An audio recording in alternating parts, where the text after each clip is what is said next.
Hey, good morning, everyone. Wave meteorologist Brian Good. It is a Tuesday, the day before school gets going at JCPS. Hope you guys are doing well. Wave meteorologist Brian Good. Welcome to Storm Talk, the wave weather blog here on usually on a daily basis and usually a little more on time than I have been today. I'm running behind here today, but certainly a lot to cover. As we get into your Wednesday, we'll cover that. Set up the outlook for your weekend, at least part of the weekend, and a quick update on the long term as well. As always, you guys can comment on social media side, whether it is on Twitter/X or Facebook and on YouTube, which we're seeing a lot more of you on YouTube, and I really appreciate that. So again, that is also a great source to check us out when we have our live updates. If you haven't had a chance to look it up on YouTube, we are certainly there, and you can comment there, and the comments show up here. My lovely screen that you can't see off to the side. All right. So I always appreciate that. And also, it's always interesting too when you guys comment on where you're from, because I try to take like a unofficial poll on my Facebook page not long ago about where you guys were from as far as county. And the majority of you are actually Indiana, which my stats tell me it's Kentucky when I look at about who is where you put your city in when you fill out your form on Facebook. So it was interesting to see that most of you are actually on the other side of the bridge here. So hello to all my Indiana friends. All right, not to ignore the Kentucky guys and girls too. We're keeping an eye on you all as we head through the next, well, always, but certainly in the next couple of days. I'm going to go through the setup in the short term, as always the case, and then I'll try to get into a little more of the longer term here in just a second for the upcoming weekend. We got a YouTube comment just came in from Jade. Used to work at 3rd and Liberty at the Chamber of Commerce there. All right, downtown. All right, watching from, is that Carter County, Kentucky? Hello, Michelle. Way over there in Carter County. Hope you guys get hit a lot over there in Carter County. All right, so let's get started, and I'll try to get to as much as I can what is coming our way. And if you have any questions, always just let me know if I have not answered it. Quick update on the storm, of course, that we had over the weekend on Sunday. Still looks like it's just 2 spots. They have found EF1 tornado damage. Today, they're going to try to continue the track. Areas in green of where they found the damage, areas in white, they're still trying to go back and fill in and see if whether or not there is an EF1 tornado damage in that spot. And off to the east, as you get a little more to Washington County.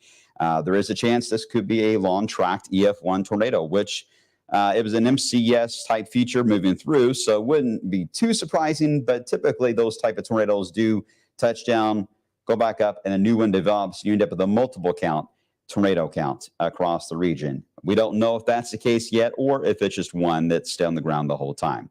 It's too early to make that call on it, but considering that both of the ratings right now are nearly the same, it may very well be the first one. But typically, weak tornadoes like that do cycle through and stay on the ground for a very long time. But we'll watch that, and as soon as the results come in, we will pass those along here today. All right, we've got some high-level clouds that are streaming in from the west. The only areas we need to watch for a brief shower chance will be on the edge of that today. So Indiana, perhaps east central Kentucky, you could get a brief shower today right on the edge of the high cloud shield. It'll be just that, a brief shower that would form. Most of you will actually stay dry. And the high clouds will actually act as a shield today as far as a little bit of shade in the area today. But overall, today is the quiet day. No problems expected with temperatures in the 80s. Our one system that we're watching to the south, the reason why we have such high clouds is being blown off like As I always like to say, pieces of cotton candy being pulled off the system right into the Ohio Valley. So that's why we have the high clouds. Once this gets a little further south and east and weekends into southern areas of Alabama and Mississippi, the high clouds that are over us will begin to thin back out again, and we'll go back into some sunshine for the remainder of the afternoon hours. But that's not what you're here for. You're here for what's coming tomorrow. And the outlook for tomorrow, we have an alert day out, and typically we'd have an alert day out for the slight risk that would encompass most of the area. The reason why we are going against, and we do this sometimes, against the grain on that idea is that the parameters, the way the jet is structured, these severe parameters are typically, in this kind of a setup, a little more widespread than what they have drawn here from SPC. So our gut feeling on this is that this severe risk would go all the way through wave country. So that's the reason why we have the alert day out. And it may not be as bad as what they'll have in Missouri into Tennessee. In fact, it likely will not be based on some of the stuff I've looked at. But I do think we at least will get some warnings in the area. One thing we'll have to watch, too, will be some flash flooding, which I'll cover in a second. But at the moment, right now, it's a marginal risk for us into wave country, slight risk just outside of, say, Grayson County and points south and west. This will be updated at 1:30 this afternoon. And we'll let you know what if there's any changes on this. Got a feeling probably going to wait until the day of if they did. This is all based on the idea that the jet itself is a strong wind belt moving right into this portion of the Mississippi, Tennessee, Ohio River valleys, and it's that wind belt that is the culprit to allow for showers and storms to feed off of that. When it comes to the tornado potential on this, it's right at the max point of the jet streak when it comes out of the Ozarks. That's where you're going to get your higher potential for tornadoes to develop. Nothing off the chain, as we like to say, but it's still notable across areas of Missouri and Arkansas. The low end risk goes all the way to I-65. Again, the only thing that's keeping us from going into a slight risk here would actually be the wind is not at a higher percentage at 10%. Once the wind goes to 10%, we will go to a slight risk, and that could come out as early again as today. If they decide to move that over, that should be the trigger for that. But a fairly broad area of wind, as you might suspect on that one. Now, the flash flooding risk that is out is just about everyone because this is one of those setups where the jet stream, while it is strong Wednesday, it's Wednesday night, and I'll show you in a second, that it really ramps up. And that tremendous amount of moisture being fed into the Ohio River Valley is a very classic setup to get excessive rainfall in our area. I'm talking about 1 to 3 inches locally higher they can develop. So the flash flooding potential is there. The ground's already soaked in many spots from the recent storms we've had, so it wouldn't take much, really. Even 1 to 2 inches could cause problems. Could we get flood watches issued out of this? Possible. I think they'll wait until we get another piece of data to come in before they worry on that, but it wouldn't surprise me. That's what I'm trying to say. If that were to be the case, given the saturated ground and the tremendous flow of moisture that we have coming in for Wednesday night. All right, show you some high res modeling. Fine again today. A few little sprinkles or shower within east of town. Then we get into your Wednesday. I know everyone's watching because it's the first day of school. A lot of kids. It's the alternate schedule that's been it's going to be introduced tomorrow. So a lot of nervous folks about how this is all going to work out on timing. I can tell you at the moment that there will be thunderstorms developing as we head into the afternoon hours on a Wednesday approaching from the west. Now, if the timing holds on this, here we are at 9 a.m. Kids are going to school, and we're good. No problems tomorrow morning. There's enough stress as there is on parents and the kids tomorrow morning, so that's good. The weather will not be on that stress. We get to noon, we're good. No problems. But we get into the 5 to 7 p.m. window, and the first wave of showers and storms begin to approach in the west. Now, a problem here with this is trying to figure out if these are what we call rooted thunderstorms. In other words, the wind potential can get all the way to the ground level, or will it be a little bit more elevated? Given the time of day, they should be a little more rooted. So there is a chance that we could get a few warnings even along this line of thunderstorms. Not all the modeling, again, agrees on this look you see here. So that's why confidence on timing is low. There is a chance this could be much later than 5 p.m., or it could be up to about 4 p.m., 3 p.m. in some cases. Either way, it's going to be a changeable day. We're going to know because let me replay this again and go back. If I were to go back and get to the 9 a.m. window, you're going to be able to see this when we do the blog tomorrow. It will be on the radar in Missouri. Then we'll be able to track it in a little more of an accurate timing at that point. If it's not there in Missouri, at 9 a.m. in the morning, that's going to complicate things, right? We're not going to have anything to time. So then we'll have to see if anything could pop and then move in, and that'll be a mess. But let's take it one step at a time. Let's see what happens in the morning, and we'll go from there. But this is one round that will likely move in Wednesday afternoon and evening. It can contain some damaging winds and some heavy rainfall. Even severe weather aside, having this line of heavy rain move in at rush hour with schools, buses on the road, everyone's trying to get back to the routines of rush hour traffic. Not the best of news there. So stay close to the forecast throughout the day on Wednesday. We'll keep you updated. And let's just hope that we see a change in the configuration or in timing or in placement, and that would ease the threat in the afternoon. But this is where we stand now. It moves on by. Then you see the second round, and this is where the jet cranks up into Missouri, and you see that wave gets really wrapped up in severe weather. And this is the one I think will have a much more of an impact on severe thunderstorm and tornado warnings that can get issued, but it's more to the south. So it'd be more of an issue for southern Kentucky, central southern Kentucky, down into Nashville, down into Memphis.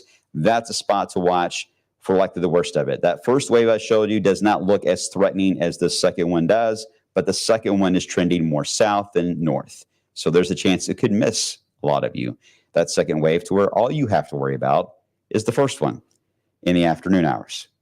A lot to watch, but that's the way it's looking. It moves in, dives on out, and then whatever's left over, we will likely get into some fog as we head into Thursday for the wet ground, which isn't too shocking. And then we get another day to relax.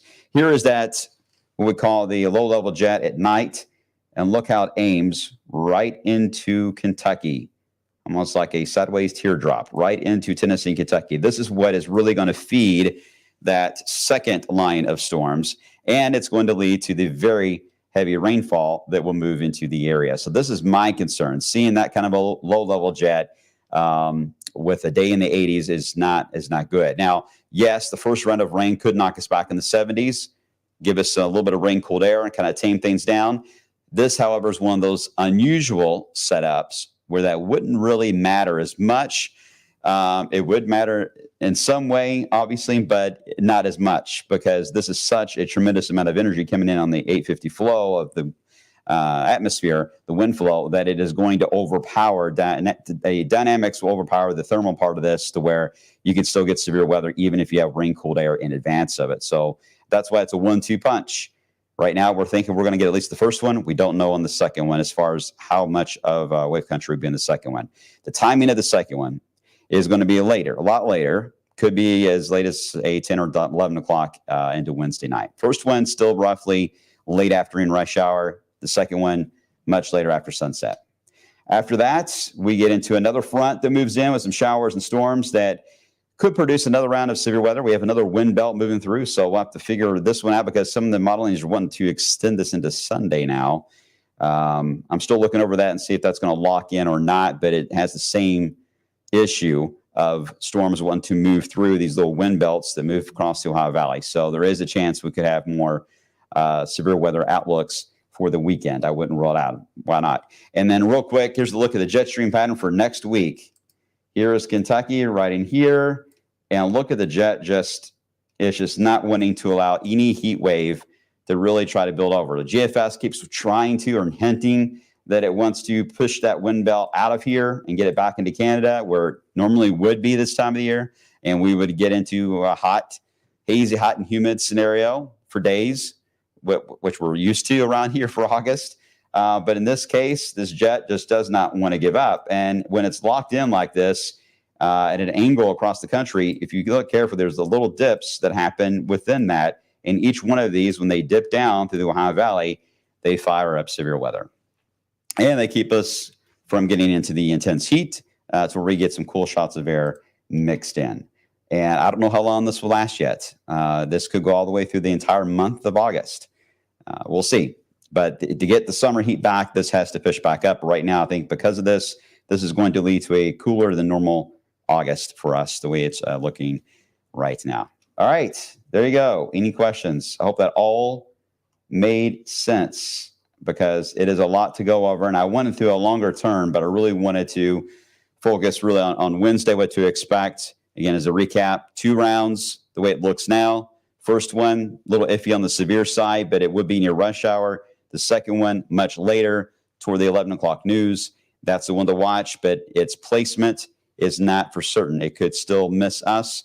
That second one will, but it would have much more of a kick to it than the first one will. So we really don't want the second one at all. And then I think we'll get a break for a couple of days before we deal with an active weekend coming our way. What was that, Todd? I got behind the storm tracker in Indiana this morning. I saw a sticker on the back that said to schedule this tracker for parties, weddings, or I can't see, bar mitzvahs. That's what it said there. You can call Kevin. Yeah. That makes sense. Actually, for anything, break, repair, anything, I can just call Kevin. Kevin's gonna take care of it. That's funny though. I didn't even notice that before. I haven't been in the storm tracker in a while. I feel like I've been in. I was in it for a while, and then our schedules have all changed. So I really have not been in the vehicle. It's a powerful vehicle, that's for sure. Doug, what about Greene County Wednesday? Doug, you are a little more. If you are along, I would say let's just go with E-Town. E-Town and Bardstown. You guys are basically about the same in latitude. So E-Town and Bardstown, if you were anywhere along that line south, you have a better chance to get both rounds. If you're north of that line right now, and this would include Louisville, the risk for just one line is standing out, not so much the second one. That's the way it looks now. We'll see. This could all change with the new data rolling in.